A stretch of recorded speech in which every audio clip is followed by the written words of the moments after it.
အားလုံးပဲမင်္ဂလာပါရှင်အခုကတော့daily conservation တွေနဲ့ပတ်သက်ပြီးတော့ပြောပြပေးတော့မှာဖြစ်ပါတယ်こんにちはမင်္ဂလာပါおはようございますမင်္ဂလာနေ့ခင်ပါおやすみなさいကောင်းတော့ညပါ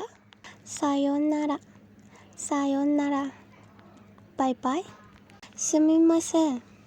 すみませんတစိတ်လောက်ပါごめんなさい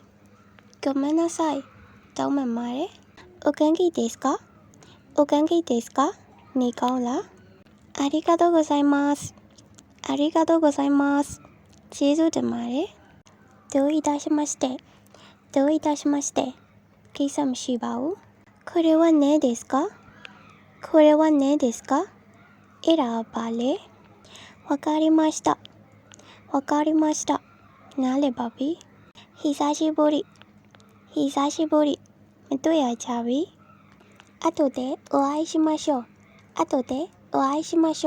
うနောက်မှတွေ့မယ်